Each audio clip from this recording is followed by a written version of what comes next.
untuk melangkah bersama itu kan menjadi satu kata kunci ya, kata kunci untuk sebuah organisasi besar seperti Indonesia itu bisa melewati masa-masa sulit sehingga kita bisa mencapai tadi yang takaran yang paling bisa kita lihat adalah pertumbuhan ekonomi yang stable 5,1% gitu.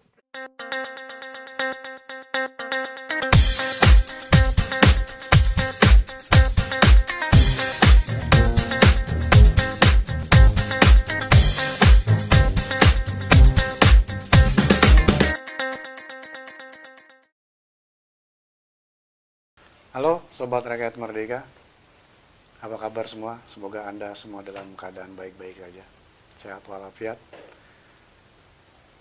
Jumpa lagi dengan saya Sis di program Podcast Rakyat Merdeka. Kali ini saya ditemani oleh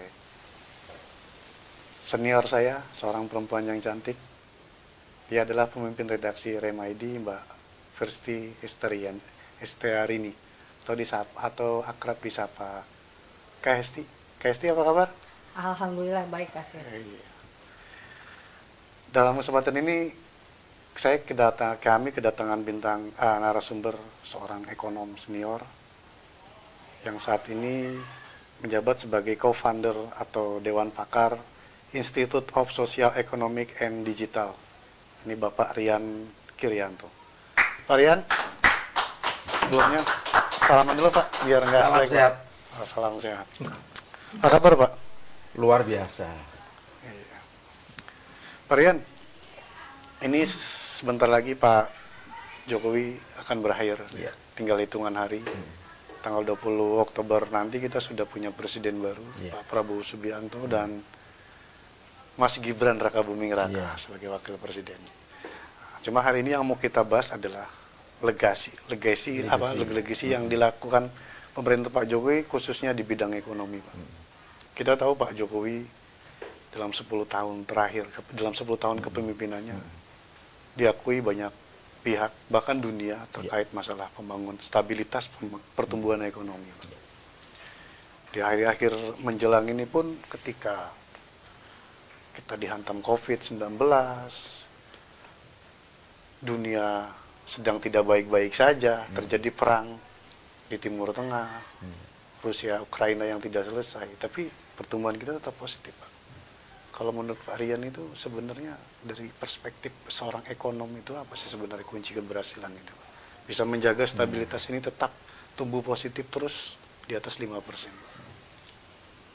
Jadi menurut saya salah satu luxury ya atau kemewahan yang kita miliki bangsa Indonesia dibandingkan negara-negara berkembang lain, kita punya yang namanya political stability. Ya, itu menjadi modal yang kita bisa achieve paling enggak dalam 10 tahun terakhir itu. Karena dengan demikian pelaku usaha, pelaku bisnis, pelaku ekonomi itu dengan dengan semangat, motivasi untuk terus menggerakkan company-company-nya. Baik itu yang level atau segmen corporate, wholesale, sampai yang medium enterprises, sampai yang small sama mikro, itu bergerak terus. Nah, semua itu bisa kita potret dari perjalanan paling tidak 8-9 tahun terakhir lah, atau satu dekade. Kalau kita amatin, itu in average kita tuh mampu growth kurang lebih ya 5,1%. Yang minus 2,3% waktu terjadi krisis ekonomi karena COVID-19 itu tahun 2020 itu kita keluarkan karena itu istilahnya itu anomali. Maka dengan pertumbuhan yang rata-rata 5,1% itu total PDB kita sepanjang itu growth 5%. Pada saat yang sama beberapa negara peer kita itu naik turun. Sama sih familiar dengan angka-angka pertumbuhan katakanlah dua negara tetangga kita, Malaysia sama Thailand. Itu secara tahunan itu pertumbuhannya jauh di bawah kita. Saya masih ingat range-nya itu antara 2,5 sampai 3%. Padahal tipikal daripada Thailand maupun Indonesia itu kurang lebihnya sama. Bertumbuh pada sektor sumber daya alam, baik itu pariwisata maupun kelautan, juga untuk konsumsi publik juga konsumsi rumah tangga. Cuman kita tadi yang saya bilang kita punya luxury yaitu politik yang stable. Kan beda dengan dua negara tetangga ini yang 2 tahun sekali pasti terjadi gunjangan-gunjangan politik, ya kan? Di Thailand begitu ada gunjangan politik, kemudian raja turun tangan, solve. Di Malaysia juga sama. Pergantian perdana menteri begitu cepat, ya nggak sampai 5 tahun seperti yang diputuskan atau ditetapkan, ganti tengah jalan. Itu di dua negara itu sering terjadi. Nah, tentu dari perspektif foreign investor kalau melihat situasi itu, kondisi di dalam negeri dua negara itu kita kenal dengan istilah unfriendly gitu loh bagi investor. Makanya investasi juga lambat untuk masuk ke either ke Thailand maupun Malaysia gitu. Nah, sebaliknya dengan Indonesia, kita udah banyak sekali invest di infrastruktur, which is itu juga menjadi salah satu backbone ya untuk pertumbuhan ekonomi kita ke depannya agak lebih sustain ya atau berkelanjutan. Karena nature dari infrastruktur itu tidak bisa dalam tempo pendek itu lalu kita rasakan benefitnya. Butuh waktu. Yang kedua, pembangunan infrastruktur karena alasan geografis yang begitu luas juga butuh tenor atau waktu yang juga lebih lama. Kan kalau kita kenal Malaysia, Thailand itu relatif itu kan negara negara daratan lah ya, atau mainland gitu seperti China. Kita negara arkipelago, kepulauan, jadi butuh effort yang lebih dibanding dua tetangga itu. Ya tadi kembali kita punya luxury yang tidak dimiliki Malaysia ataupun Thailand, yaitu stabilitas politik. Nah, itulah yang membuat makanya pemerintahan ini bisa setidaknya menikmati kelanggengan selama 2 term ini ya, dan kita bisa merasakan hasil-hasilnya. Pertumbuhan ekonomi relatif stabil, kemudian dari sisi monetary policy-nya juga betul-betul akomodatif, bahkan selalu dalam target tahunannya itu, katakanlah kalau Bank Indonesia bersama dengan Kementerian Keuangan itu menetapkan asumsi katakanlah laju inflasi tahunan, itu selalu capainya within the range, artinya ada di dalam koridor. Seperti tahun ini misalnya, sebagai contoh ya, kan BI menetapkan misalnya 2,5 plus minus 1. Nah, ternyata nanti realisasinya mungkin either 2,1 atau 2,2 full year ya tahun ini. Artinya masih dalam koridor target. On the track ya, Pak. On the track itu, saya katakan on the track. Nah, itulah yang membuat stabilitas politiknya juga kita achieve. Di satu sisi ruang pelaku usaha untuk berekspansi, melebarkan sayapnya, juga dapat akomodasi yang sesuai kebutuhan mereka. Dan yang paling real adalah ketika kita mengalami pandemi COVID-19 2020 sampai dengan 2022. Bagaimana dengan taktis ya muncul yang namanya, waktu itu masih Perpu, saya masih ingat sekali. Sampai akhirnya itu menjadi Undang-Undang nomor 2 atau nomor 1 lupa, yang tahun 2021 tentang program percepatan pemulihan ekonomi nasional. Dikenal dengan PEN ya, itu kan luar biasa sekali.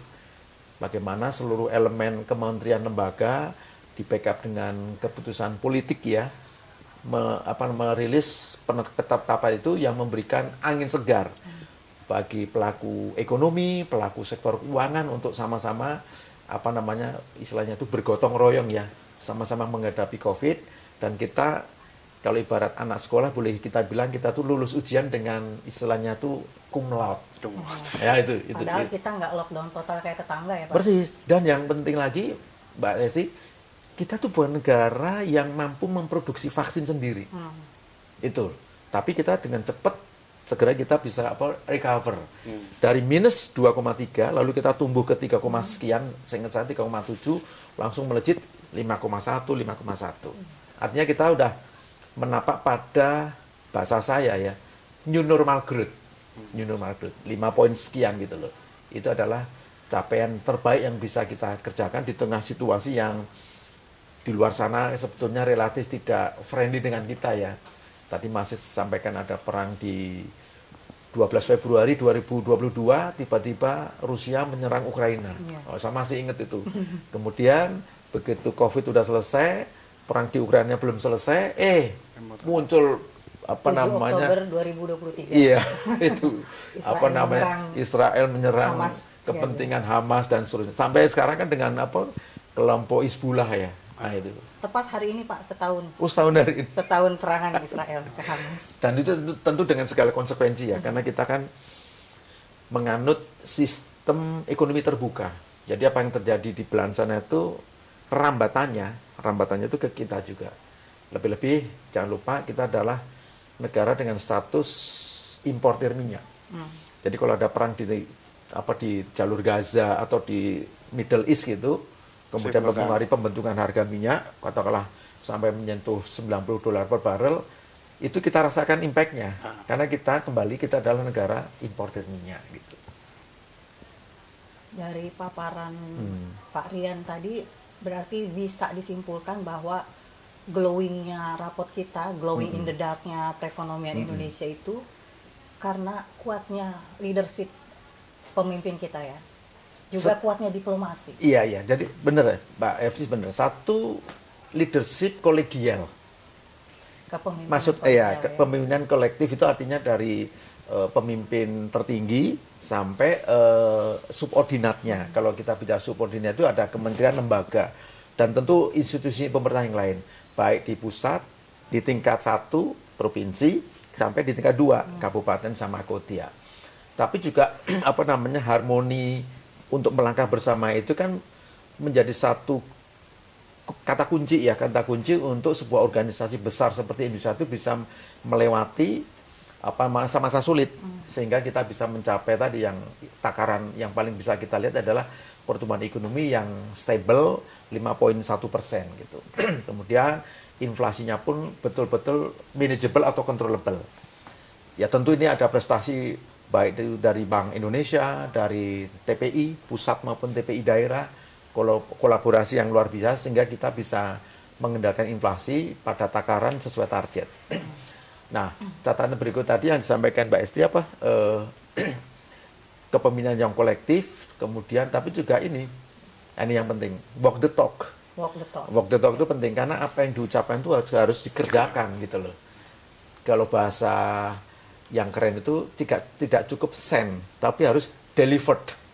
Nah, bahasa delivered itu sebetulnya kalau kita mengerjakan suatu pekerjaan itu harus tuntas. Sampai gitu. Ke by name by address. By name by address gitu. Kalaupun belum selesai, itu kan hanya karena ada istilahnya itu ada periodisasi, ya kan? Terminasi itu karena itu legal aspek legalitas ya harus kita ikuti, tapi continuity-nya atau sustainability-nya nggak boleh berhenti. Ya. Nah itu jadi singkat kata setiap pemimpin nasional apapun negaranya itu selalu meninggalkan yang tadi Mas saya sampaikan, ada legacy atau warisan lah yang itu harus kalau sudah selesai ya tinggal dirawat dengan baik ya, kalau belum selesai ya dilanjutkan itu disempurnakan dengan lebih baik, karena itu adalah kalau bahasa manajerialnya tuh kita tuh ada di dalam long journey, perjalanan yang panjang. Makanya dulu kan kita mengenal maaf kata ada namanya GBHN ya. Garis-garis besar haluan negara itu untuk tadi men-set up, memplanning ya, kita mau jadi apa. Nah, kita udah punya nih cita-cita mulia pada 1 abad usia Indonesia 2045 kita akan menjadi negara maju. Kita akan memasuki fase yang kita kenal dengan istilah Indonesia emas. Kalau bahasa saya itu saya lebih nyaman dengan Indonesia maju dengan segala kriteria-kriterianya gitu. Bahkan saya masih ingat sekali tahun 2012 itu McKinsey itu memforecast, itu namanya McKinsey Global Institute Forecasting. Anda boleh klik tahun 2012. Selalu saya pakai referensi. Kita itu pada tahun 2012 itu udah di forecast sama McKinsey akan menjadi negara kalau nggak salah either 5 besar atau 7 besar di dunia. 2012 udah di forecast. Dan ternyata temuan-temuan dari lembaga-lembaga internasional yang lain itu konsisten. Ya, kita akan mencapai malah yang terakhir itu kita akan diramal menjadi negara 5 besar negara di dunia. In term of total produk domestik brutonya ya. Hari ini kan kita ada di peringkat 16, ya kan? Di dunia loh, dari sekian 200 negara, kita ada di ranking 16. Dan kita punya opportunity untuk kita lompat ke level mungkin ke 10 dulu, ke 7, baru ke 5 besar.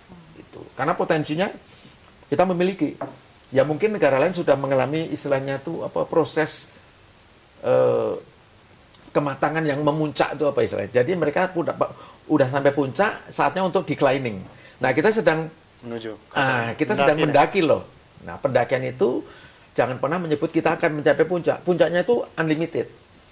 The sky is the limit ya. Gitu. Pak, kalau melihat dari ini kan salah satu yang juga mempengaruhi pertumbuhan ekonomi kan tadi Bapak sempat singgung juga stabilitas politik. Yeah. Gitu kan. Kita tahu bentar lagi kan tadi saya bilang ada transisi pemerintahan. Yeah. Kalau sebelum-sebelumnya kan transisi pemerintahan itu stabilitas politik itu cukup terganggu gitu. Betul. Sehingga dari presiden mengganti itu kan agak susah untuk beradaptasi dalam setidaknya mengejar pertumbuhan ekonomi. Sementara hari ini transisi pemerintahan banyak yang bilang ini sangat soft. Iya. Karena adanya satuan visi antara presiden hari ini dan presiden penerusnya. Sementara presiden terpilih juga menargetkan kan pertumbuhan ekonomi yang agak lumayan, 8%.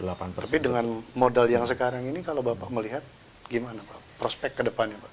Nah, ini yang menarik, ini bagus sekali. Saya tuh jujur ya surprise ketika ada namanya periode transisioner, ya, dari pemerintahan lama ke pemerintahan baru. Jadi ada semacam jembatan atau penghubung lah, di mana ketika tongkat estafet itu beralih dari presiden sekarang ke presiden terpilih yaitu Pak Prabowo Subianto, itu sudah sudah dikondisikan sedemikian rupa sehingga ketika 20 Oktober nanti katakanlah ada serah terima puncak pimpinan nasional, segala sesuatunya itu ibaratnya Pak Presiden terpilih itu sudah tinggal melanjutkan. Ya bahasa saya itu tinggal melanjutkan apa?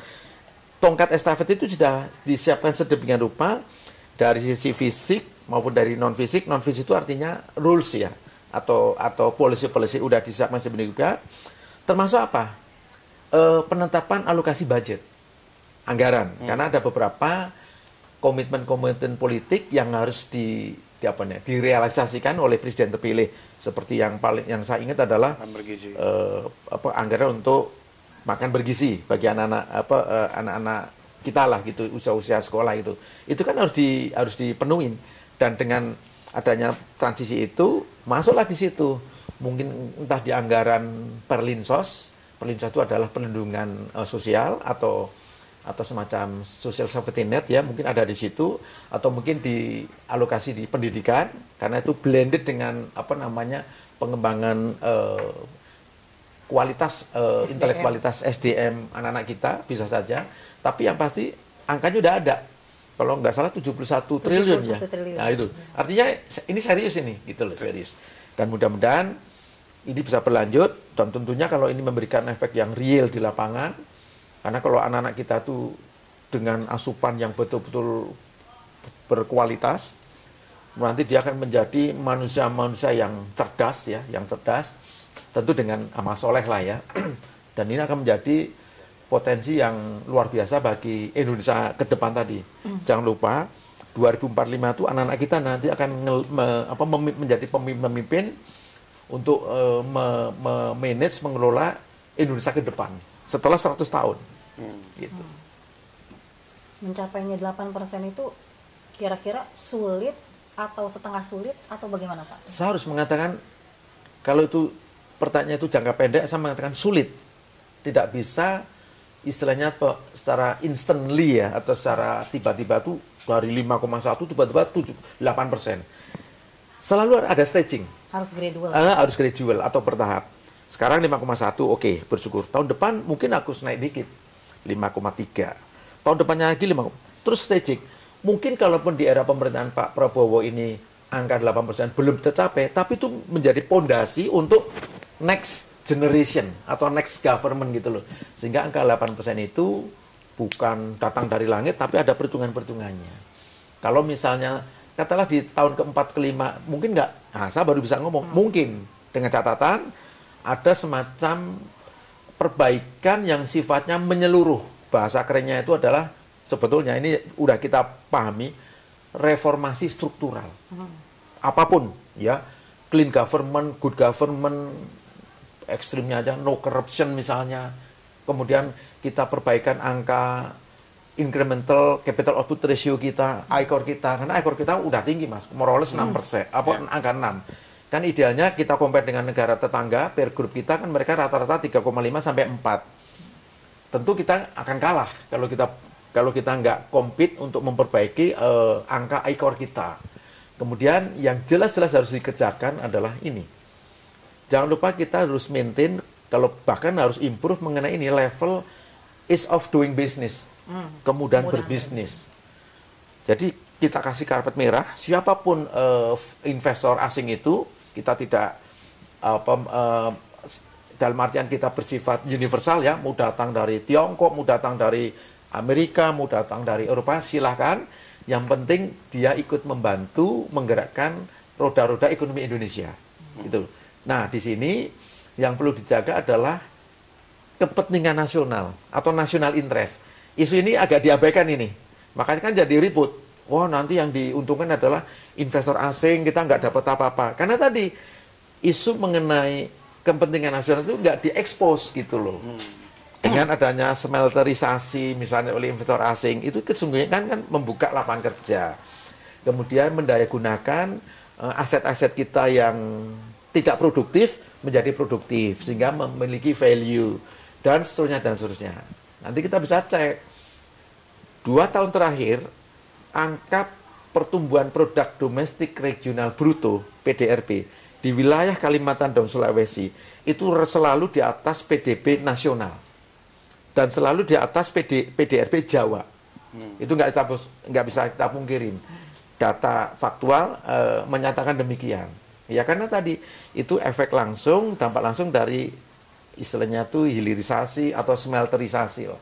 Itu Mas Is. Berarti besok kalau IKN sudah benar-benar berfungsi ini akan berpengaruh juga, Pak? Saya kira ya, tinggal gini, ini harus di-clearkan ini.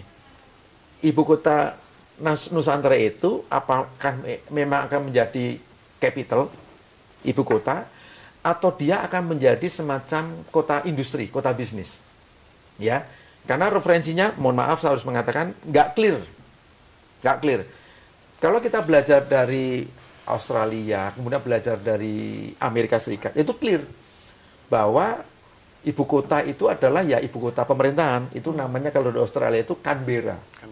Itu kalau kita ke sana ya adanya cuma kantor-kantor kementerian, ada museum, ada library, nggak ada industrinya. Industrinya adanya either di Melbourne atau di Sydney. Itu jelas. Kita belajar lagi di mana tuh Amerika Serikat. Kan clear itu bahwa ibu kota pemerintahan Amerika adanya di Washington DC. Makanya pakai DC itu. Dan kalau kita ke sana ya memang apa ya istilahnya itu aktivitas masyarakatnya lebih banyak terkait dengan kepemerintahan ya karena central of government-nya ada di situ. Sementara untuk kota industrinya udah di set, either New York, ada juga Miami, Boston, Chicago, Las Vegas, itu clear, itu adalah kota-kota apa ya, kota-kota yang didesain memang untuk memboost ekonomi Amerika, seperti itu pilihannya. Nah ini harus clear ini Mas Is, Mbak Istri, kalau enggak orang bingung loh. Ini serius, ini menjadi debatable. Jadi pusat pemerintahan, pusat bisnis, ya. Bagaimana ya Pak? Seperti itu, harus di-clearkan gitu loh. Karena kalau itu juga mau disatukan ya ibu kota pemerintahan tapi sekaligus katakanlah kota bisnis. Kan untuk menjadi kota bisnis itu ada namanya prasyarat. Misalnya akses kepada yang paling hulu, akses kepada natural resources, bahan baku, raw material. Kemudian untuk mendukung akses itu adalah adanya moda transportasi. Ya, baik udara, darat maupun laut atau sungai katakanlah. Yang ketiga, nah ini yang dituju, akses to market. Ada nggak tiga kriteria besar ini? Kalau hari ini jujur harus kita katakan mungkin belum ada, tapi kita nggak tahu 5-10 tahun lagi. Nah itu yang nanti titik-titik kritis ini harus dieksplorasi ya lebih clear oleh pemerintah akan datang sehingga kita memiliki yang namanya ini kepastian. Ya, sekarang ini kan yang ada kan kata polemik di ruang publik. Ya kan, antara lanjutkan, tidak lanjut, setengah lanjut. Nah, itu harus dikelirkan. Ya, ini pandangan kritis tapi produktif, gitu ya kan? Dan konstruktif. Dan konstruktif, produktif itu konstruktif maksud saya gitu loh. Tidak sekedar asal bunyi gitu ya, tapi ada logic thinkingnya gitu.